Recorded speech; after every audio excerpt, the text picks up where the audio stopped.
Really excited. I am talking with Professor Delvin Case about a fabulous series we're having every Wednesday in August this summer, all on music history. And we're going to be basing it around four different themes. Del, it's great to see you. Thank you for joining us again. Thanks for having me. Yeah. We've been having a lot of fun. We had, you approached me it was early in, I think, the pandemic. We didn't know how long this was going to last.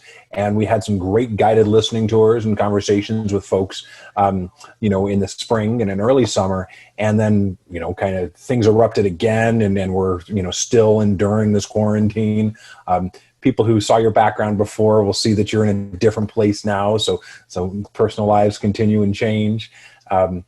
But we persist, and we have music that has been around for decades and continues to be a life-giving force. So I'm really excited that you're going to join us and help us, really understand that heartbeat and how it's, progressed over the years. How are these courses that we're doing now, how do you envision them as being different than what we've done already?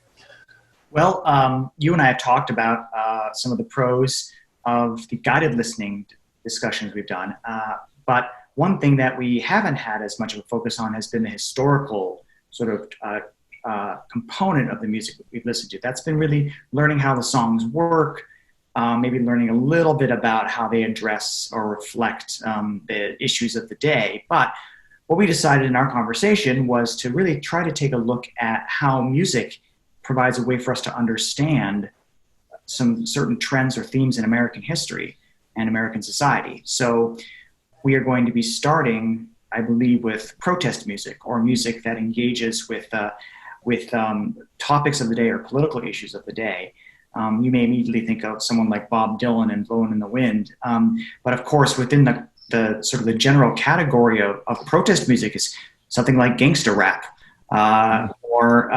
which of course was in the late 80s and even now is raising questions and challenging the world to explain how it's treating African Americans and how it thinks of urban communities.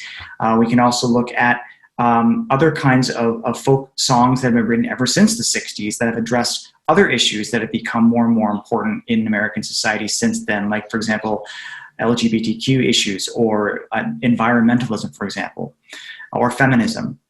And there's even a song like Born in the USA, which many people think is a patriotic song. And you know what? It is, but it's a song that's about upbraiding America for not treating Vietnam War veterans as America really should treat them.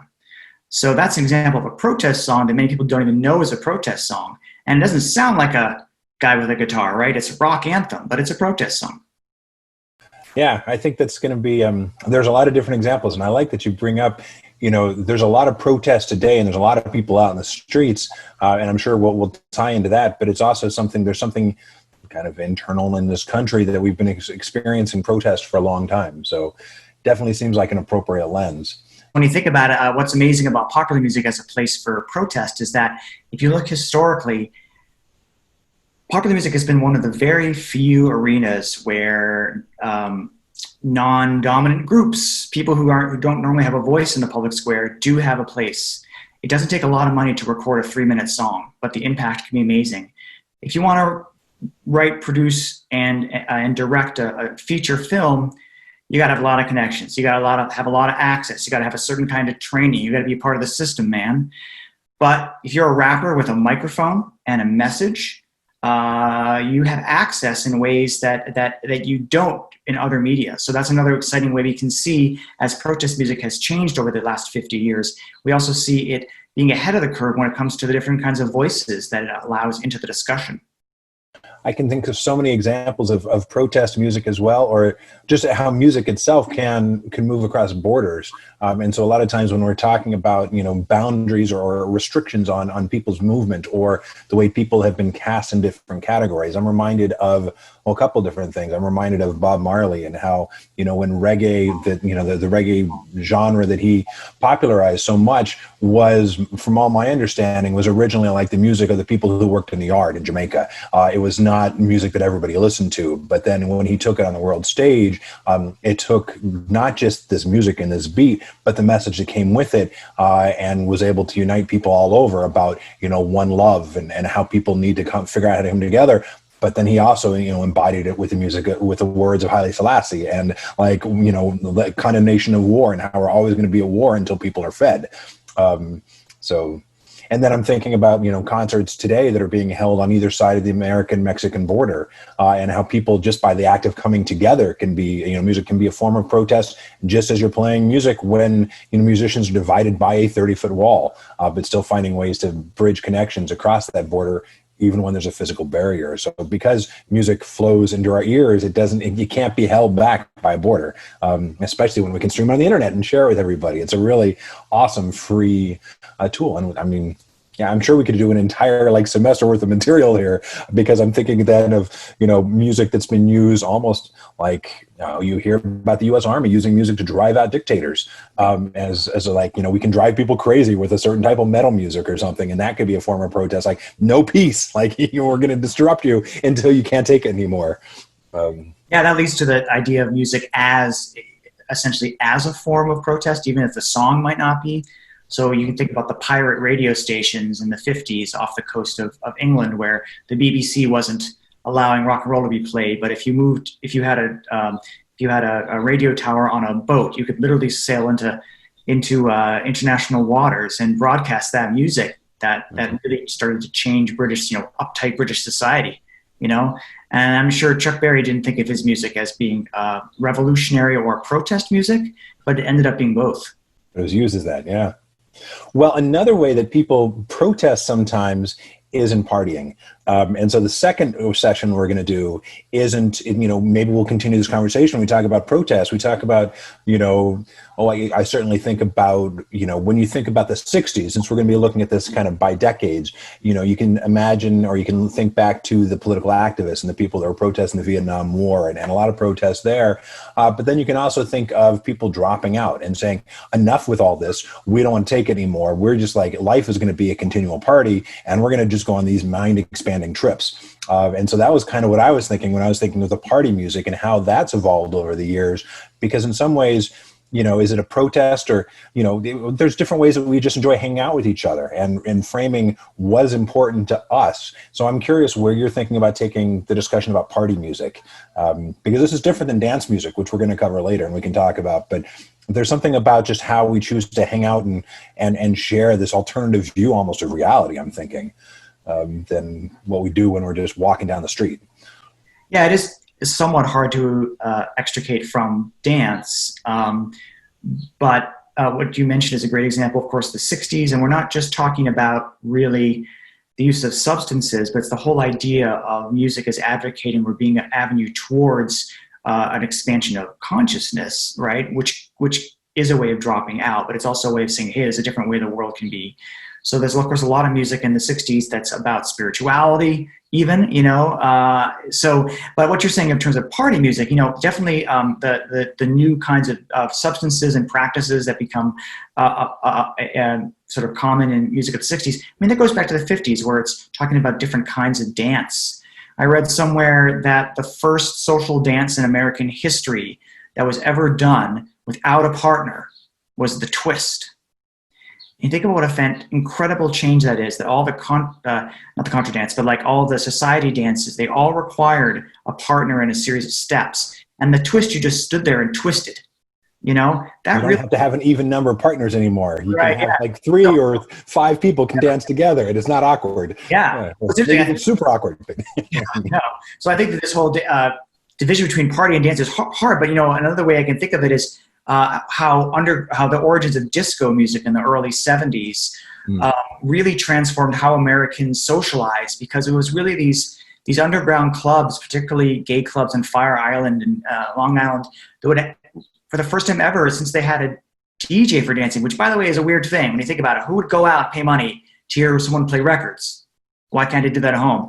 Well, these clubs became an environment for a gay subculture, but eventually the major contribution is the idea of the all-night party, the idea that you start dancing at 10 o'clock and you go till 6 a.m., right? Americans didn't do that before, and that's some music that came from the underground community and eventually that's how people do it today, whether it's the rave, right?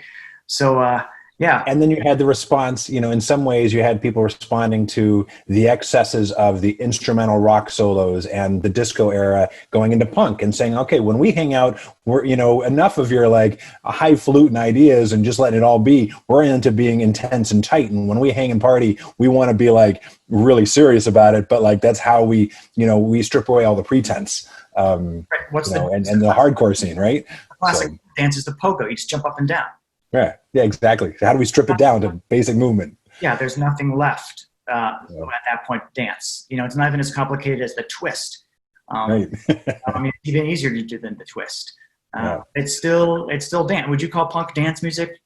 No, but it's party music. I could be to a punk party. Yeah, they poke, but people do dance. They move. Oh, absolutely. They pogo. They crowd.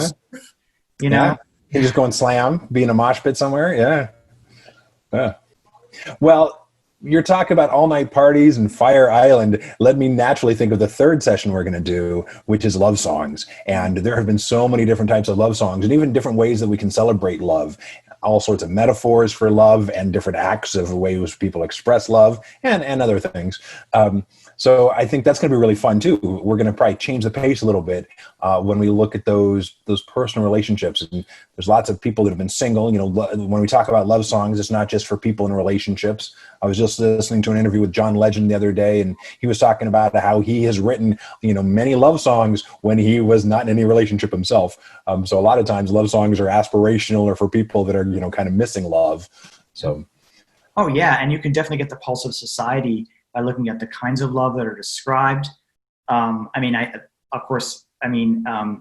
We are always one step away from sex when we talk about love in popular music, which is also one step away from dance. But I think some of the themes that we could cover could include gender roles in relationships. Look, I think a few months ago at this point, we looked at Drive My Car by the Beatles and how that was such a revolutionary song about gender dynamics. Another song would be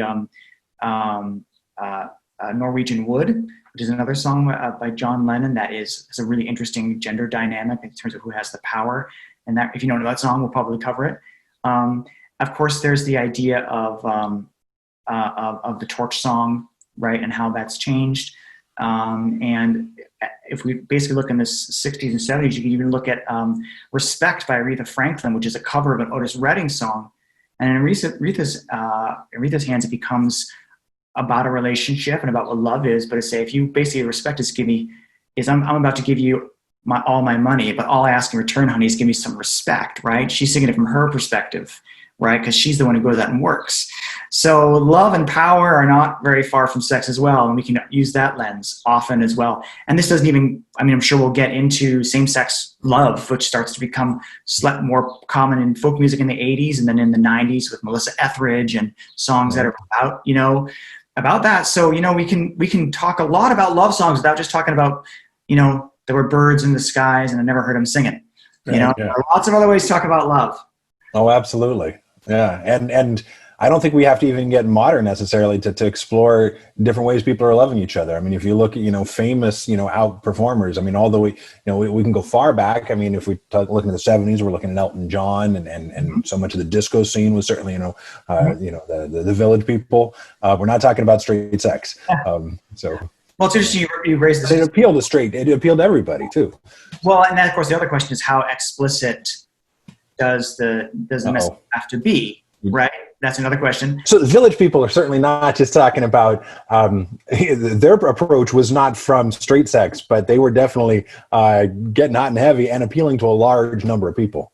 Yeah, and the question is, how explicit do you need to be about the kind of love you're talking about? Right. And so the answer to that depends sort of on a lot of factors. And if you track that, if you track that, it reveals a lot about American society. I think very few straight people knew that the image of the muscular sort of cop, the big beard mustache in the 70s was a gay icon. Didn't matter. Music was great. So people loved Freddie Mercury, and a lot of people, when he was performing on stage, had no idea what his personal life was all about. Yeah. It was a universal theme. Yeah. And, related to that is the idea of the close connection in pop music history between romantic love and spirituality or the transcendent. And you see this in the end of the 60s really clearly with the connection between a sense of spirituality and a oneness, which is both mystical as well as physical, which of course goes back 1,000 years, at least in the Christian tradition, to the mystic, nuns who would have these mystical relationships with Jesus. So another story. But, it's not a new thing. But when you see a band like Velvet Underground release a song called Jesus in like 1969, where all they do is chant Jesus over and over a drone. I mean, I don't think any of them were practicing Christians, but for them, the sense of oneness and unity and meditation that went along with sort of the counterculture could be understood within the context of something very specific, like actually Jesus. So that's kind of a divine love, so we can cover that as well. We got a lot of ground to cover. It's going to be exciting. And the last one we talked about, we've talked about protest, we've talked about party music, we've talked about love, and we bring it all back, full circle with dance music, because we've talked about it already. But I just want to encourage everybody to stick through to the end, because I forget who it was that said, I don't want to be a part of your revolution if I can't dance. So let's make sure that we're moving and figuring out how to translate this just out of our heads and into our feet and our bodies, so that we can some of the great dance music. I might put on my music theorist cap and look under the hood and explain why some of these great dance songs work so well to get your feet moving, even though they might be separated by 50 years. Yeah, and I think it would be fascinating to listen to some of the different influences. I know we've talked in the past about kind of how Latin music influenced rock and roll and really changed the beat. And when I think about hot dances, some of the Latin dances and then the evolution of Latin dance, I mean, we could do a whole class just in that. Because it's been wildly popular. It keeps kind of coming back in. So I'm sure we're going to uncover a lot of topics for future conversations, which is exciting. I always love returning to this. Yeah, it's going to be really fun. Yeah, great. Well, I'm super excited. I hope people tune in. We will be streaming it. We'll be doing it live here on Zoom, and people can tune in live on Facebook and YouTube. We will also be archiving them, because as people who've experienced this before have realized that, anytime we throw it up on YouTube, even though I mark it as private, so because I know we're using copyrighted materials, people probably don't know this, but I get copyright blocks for every different little snippet that we play just by the robots out of YouTube. But what's really exciting, and I know I've shared this with you already, but I'll share it with everybody else who's watching us, is that QATV has video on demand. And because they understand that we're not violating any copyright here, they're totally comfortable putting these videos up online. And so we can make links available and help people find all the past programs on the QATV video on demand. And we'll be able to put these future programs out there too afterwards. But people really should join live, because the ability to talk back and forth and to contribute to the conversation is definitely welcome. We love looking at the chat and getting the feedback from folks, because music brings us together. So absolutely. And people can also even help determine what we're going to cover the next week. Absolutely. We can figure out what's resonating. Yeah. Absolutely. Thanks for having me. Thank you, Del. I'm really excited about it. I look forward to seeing you every week in August. It'll be great.